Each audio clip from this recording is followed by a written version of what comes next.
বিশাল luxury living রুমে পিনপতন নীরবতা। বাইরে ঝোড়ো হাওয়ার শব্দ শোনা যাচ্ছে, কিন্তু ঘরের ভেতরের পরিবেশ তার চেয়েও বেশি থমথমে। দামি সোফায় হেলান দিয়ে বসে আছে জাঙ্কুক। তার পরনে কালো শার্ট, চোখের দৃষ্টি গভীর আর রহস্যময়। সে নিপুণভাবে একটি ফাইল এগিয়ে দিল তের দিকে। এই নাও চুক্তিপত্র, একবার ভালো করে পড়ে দেখে নাও। তোমার যদি মনে হয় এতে কোনো গন্ডগোল আছে বা কোনো শর্ত তোমার পছন্দ হচ্ছে না, তাহলে তুমি নির্দ্বিধায় আমাকে বলতে পারো। তে শুকনো ঠোঁট কামড়ে ফাইলটার দিকে তাকিয়ে রইল। তার হাত কাঁপছে। বর্তমান পরিস্থিতির দেয়ালে তার পিঠ ঠেকে গেছে। কোনো পথ নেই, কোনো বিকল্প নেই। চুক্তি তো চুক্তি, তাই না? আর এখন আমার যে পরিস্থিতি, তাতে শর্ত যাই থাকুক না কেন, আমাকে তো সই করতেই হবে। আমার কি আর না বলার অধিকার আছে? তের কণ্ঠে একরাশ অভিমান আর অসহায়ত্ব ফুটে উঠল। জাঙ্কুক কিছুক্ষণ তার দিকে এক দৃষ্টিতে তাকিয়ে থেকে শান্তস্বরে বলল, তারপরেও আমি বলবো তুমি এগুলো একবার মন দিয়ে পড়ে নাও। আমি চাই না পরে তুমি বলো যে আমি তোমাকে অন্ধকারে রেখে কিছু করেছি। দীর্ঘশ্বাস ফেলে তে ফাইলটি হাতে নিল। প্রথম কয়েকটা পাতা উল্টে দেখলো সে সবই সাধারণ আইডি মারপ্যাচে ভরা। জাঙ্কুকের স্ত্রী হিসেবে 1 বছর পরিচয় দেওয়া, মিডিয়ার সামনে হাসি মুখে থাকা, তার পরিবারের সাথে সুসম্পর্ক রাখা। কিন্তু একদম শেষ পাতায় এসে তের চোখ আটকে গেল। তার ভ্রু কুঁচকে এলো। চোখের মনি বিস্ময়ে বড় হয়ে উঠল। এগুলো কি? এই শর্তগুলো এখানে কেন? জাঙ্কুক নিজের কফির কাপে চুমুক দিয়ে নির্লিপ্তভাবে উত্তর দিল, কোনগুলো কথা বলছো?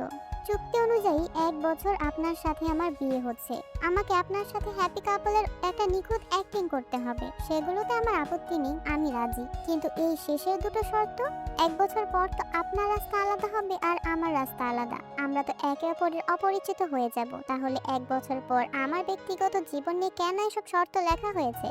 তে ফাইলটা টেবিলের উপর আছাড় দিয়ে রাখলো। জাঙ্কুক কফির কাপ নামিয়ে রাখলো। তার চোখে এখন এক অদ্ভুত ধূর্ত হাসি।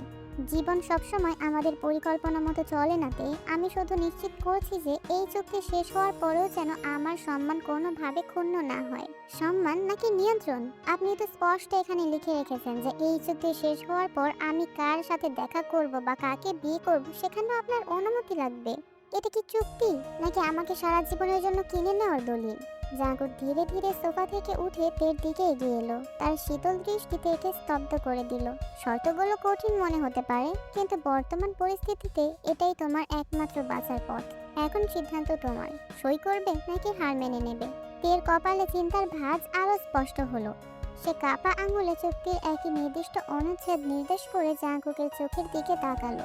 বাকি সব না হয় মানলাম, কিন্তু এই শর্তটা?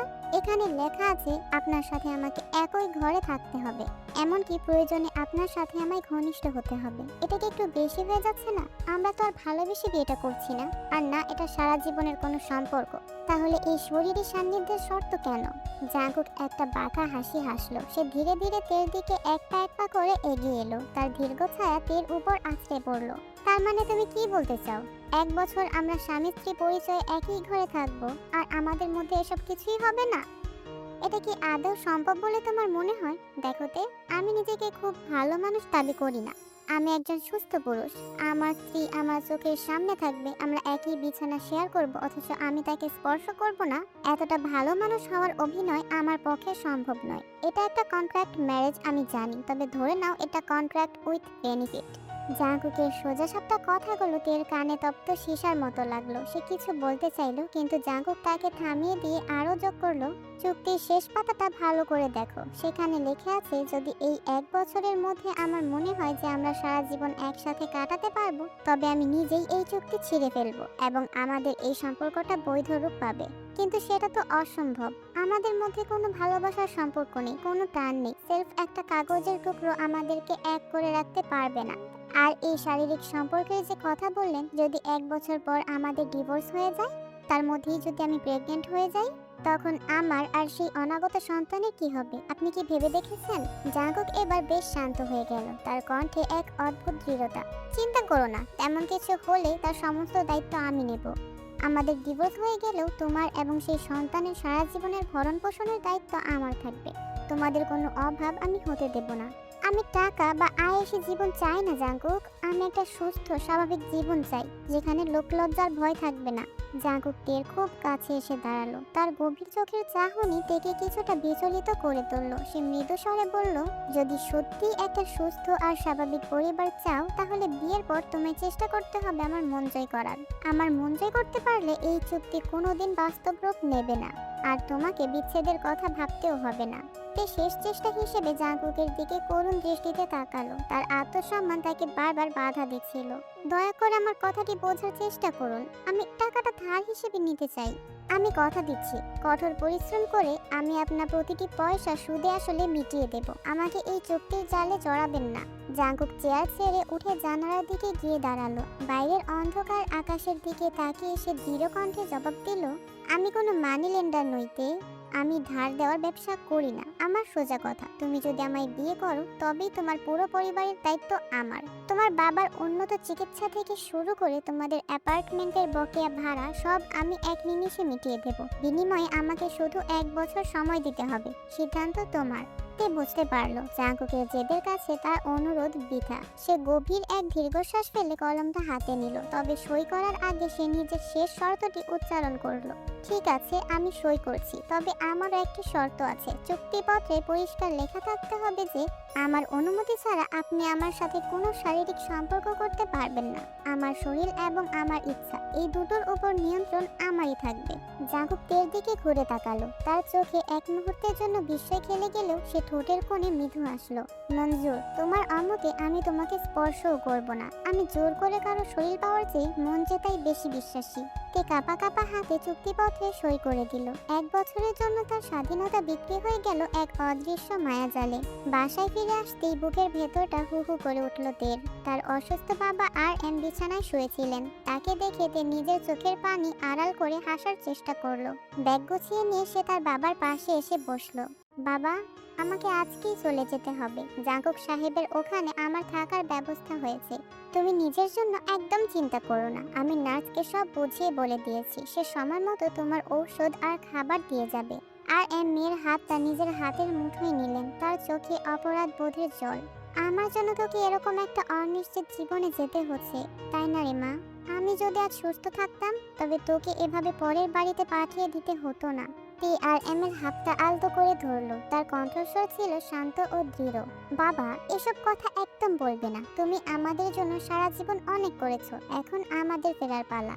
আর জাঙ্কুক সাহেব, উনি আসলে মানুষ হিসেবে খুব ভালো। আমাকে কখনো খারাপ রাখবেন না। তুমি নিশ্চিন্তে থাকো। বাবার কাছ থেকে বিদায় নিয়ে কে যখন ঘর থেকে বের হলো, তখন তার মনে একটাই প্রশ্ন, যে চুক্তির উপর ভিত্তি করে সে এই পথ চলা শুরু করেছে, তার শেষটা কি সত্যি সুখের হবে, নাকি জাঙ্কুকের ওই মন জয় করার খেলায় সে নিজেই হেরে যাবে? বিলাসবহুল জিয়ন ম্যানশনের সামনে দাঁড়িয়ে তে বিস্ময় নির্বাক হয়ে গেল।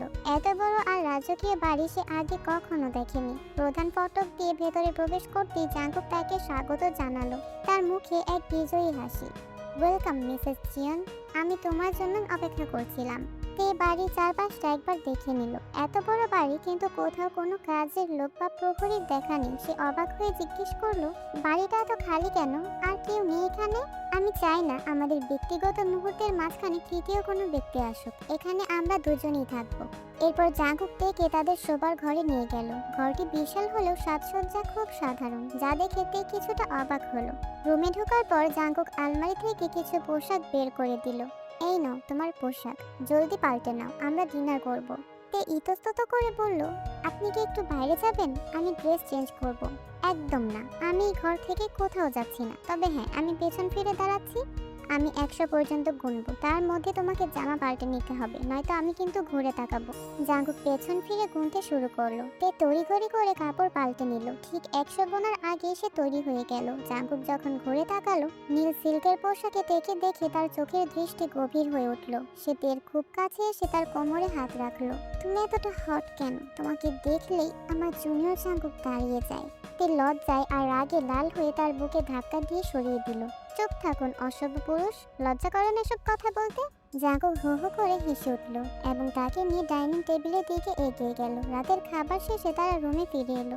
তে আগে ভাগে বিছানার এক পাশে গিয়ে বসলো এবং জাঙ্কুককে সতর্ক করে দিল, শুনুন, আমাকে বিরক্ত করার একদম চেষ্টা করবেন না, মনে রাখবেন চুক্তিতে কিন্তু আমার অনুমতির কথা লেখা আছে।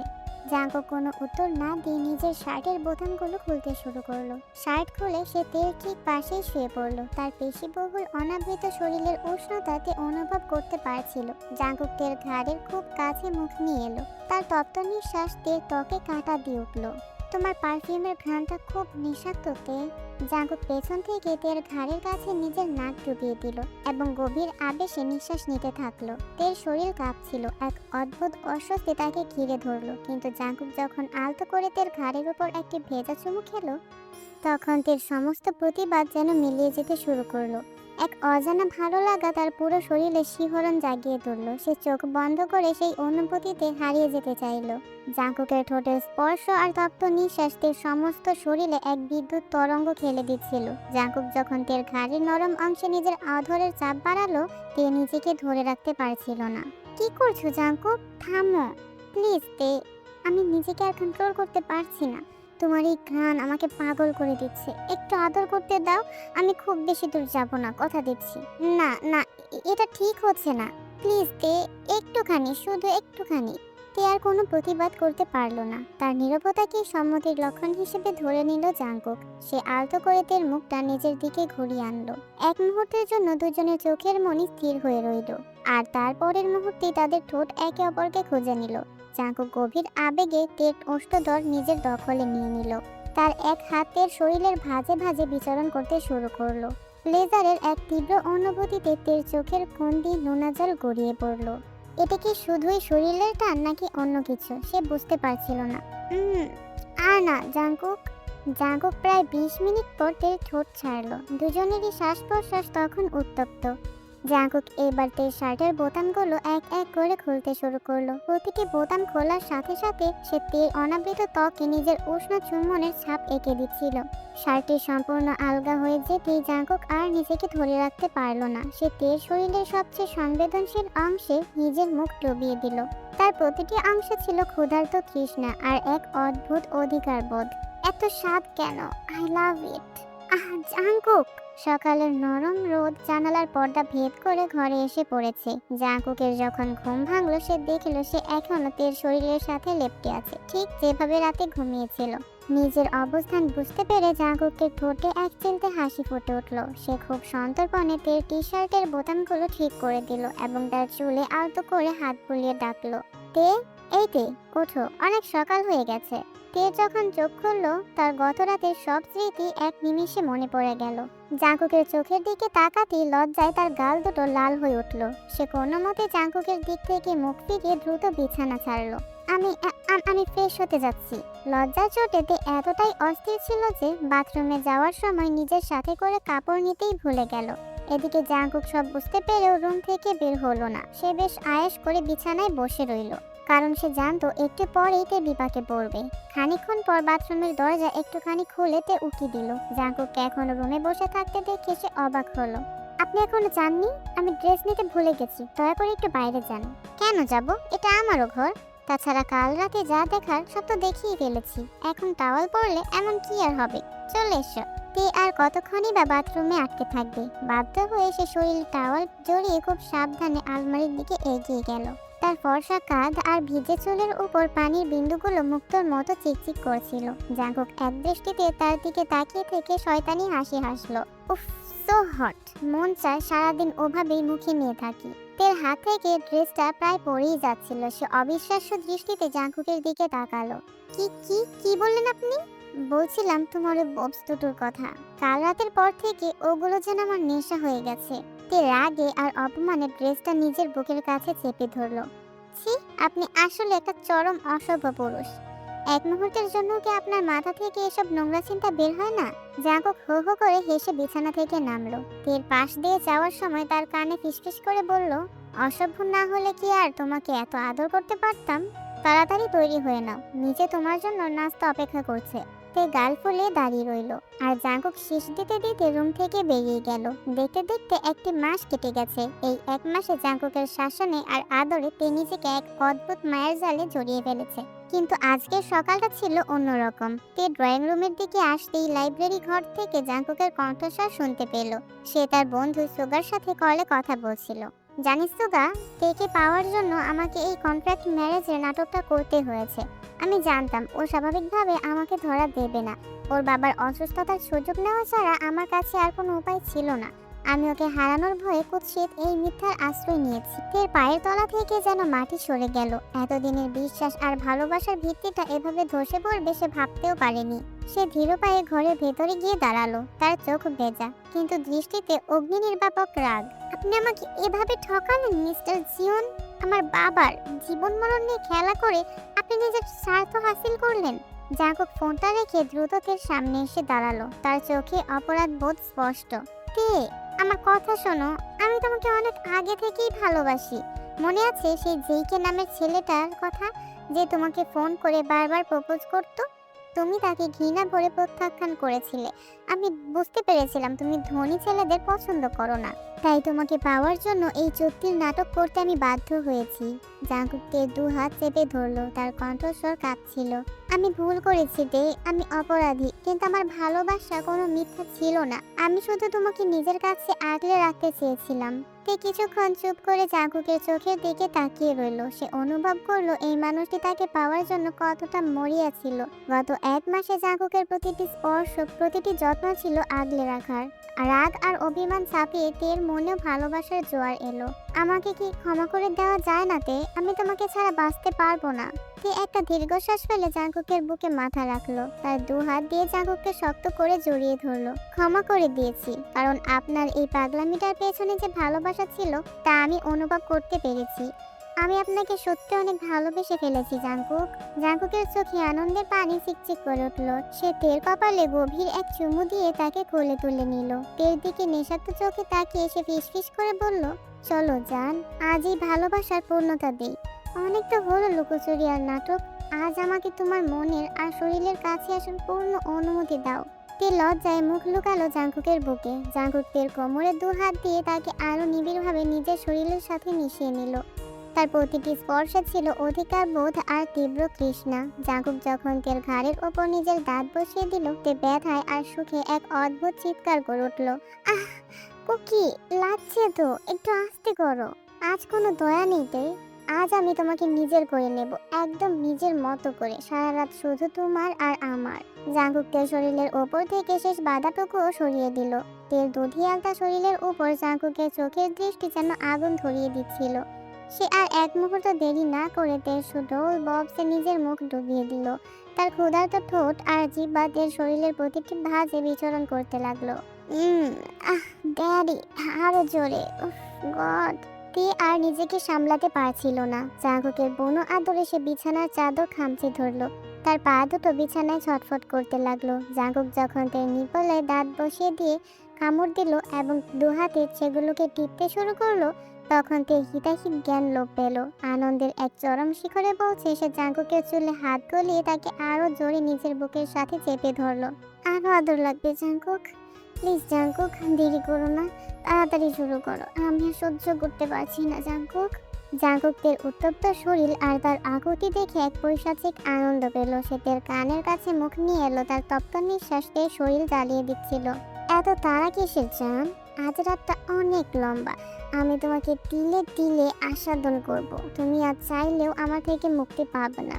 জাঙ্কুক এবার তের শরীরের নিচের অংশের দিকে নিজের হাত বাড়িয়ে দিল। তের শরীর ধনুকের মতো বেঁকে উঠল। জাঙ্কুকের ঠোঁট এখন তের তলপেটে বিচরণ করছে। সে তের নাভির নিচে একের পর এক ভেজা চুম্বনের ছাপ এঁকে দিচ্ছিল। তের শরীর বারবার শিউরে উঠছিল। তার প্রতিটি রন্ধ্রে রন্ধ্রে এক অজানা মাদকতা ছড়িয়ে পড়ছিল। জাঙ্কুক এবার নিজেকে সম্পূর্ণ উন্মুক্ত করে তের মুখোমুখি হলো। তার চোখের দৃষ্টিতে ছিল এক অদ্ভুত নেশা আর অধিকার বোধ। সে তে দুই পা চওড়া করে ফাঁক করে দিয়ে তার খুব কাছে গিয়ে থমকে বসলো। তের চোখে তখন প্রশ্রয় আর তীব্র আকাঙ্ক্ষা। জাঙ্কুক আর এক মুহূর্ত দেরি না করে এক শক্তিশালী ধাক্কায় নিজেকে তের গভীরে সঁপে দিল। খুকি, মরে যাচ্ছি আমি। Daddy is so hard. তীব্র এক সুখের যন্ত্রণায় তের চোখের কোণ দিয়ে অশ্রু গড়িয়ে পড়ল। জাঙ্কুক তের দু হাত বিছানার সাথে চেপে ধরল এবং তার কোমর শক্ত করে আঁকড়ে ধরে একের পর এক জোরালো হিট করতে শুরু করলো। রুমের ভেতরে নিস্তব্ধতা ভেঙে যখন তের গলার আর্তনাদ আর বিছানার শব্দে এক অদ্ভুত ছন্দ তৈরি হলো। আমাকে জাপটে ধরো তে, আজ তুমি শুধু আমার, সারা জীবনের জন্য আমার। জাঙ্কুক তার গতি আরো বাড়িয়ে দিল। তের শরীর ঘামে ভিজে একাকার হয়ে গেছে, তার চুলগুলো অবিন্যস্তভাবে বালিশে ছড়িয়ে আছে। জাঙ্কুক আবার ওদের ঠোঁটে নিজের ঠোঁট ডুবিয়ে দিল এবং তার মুখের ভেতরে জিভ ঢুকিয়ে এক গভীর দীর্ঘ চুম্বন বিনিময় করলো। তের প্রতিটি আর্তনাদ যেন জাঙ্কুকের ভেতরে আরো উন্মাদনা জাগিয়ে তুলছিল। প্রায় 2 ঘন্টা ধরে চলা সেই ভালোবাসার তাণ্ডব যখন শেষ হলো, ঘরটা এক প্রশান্তির নীরবতায় ডুবে গেল। দুজনেই তখন হাঁপাতে হাঁপাতে ঘাম ভেজা শরীরে একে অপরের উপর এলিয়ে পড়ল। জাঙ্কুক তের বুকের ওপর মাথা রেখে বড় বড় শ্বাস নিচ্ছিল। তে তার কাঁপা কাঁপা হাত দিয়ে জাঙ্কুকের অবিন্যস্ত চুলে বিলি কেটে দিতে লাগলো। তার চোখে এখন যন্ত্রণার বদলে এক পরম তৃপ্তির ছাপ। আমি তোমাকে কোনোদিন আমার থেকে আলাদা হতে দেব না তে, তুমি আমার আত্মা, আমার নিঃশ্বাস। জাঙ্কুক তের কপালে আলতো করে একটি ভালোবাসার পরশ এঁকে দিল এবং তাকে নিজের শক্ত বাহু ধরে জাপটে ধরল। তেও তার ছোট ছোট হাত দিয়ে জাঙ্কুকের চওড়া পিঠ জড়িয়ে ধরল। সেই রাতে কোনো চুক্তিপত্র ছিল না, ছিল না কোনো মিথ্যা শর্ত। জিয়ন ম্যানশনের সেই অন্ধকার রুমে দুই হৃদয়ের এক হওয়ার মধ্য দিয়ে শুরু হলো তাদের সারা জীবনের এক অবিচ্ছেদের পথ চলা। ভোরের আলো ফোটার আগে তারা দুজন একে অপরের মাঝে খুঁজে পেল এক পূর্ণাঙ্গ আশ্রয়।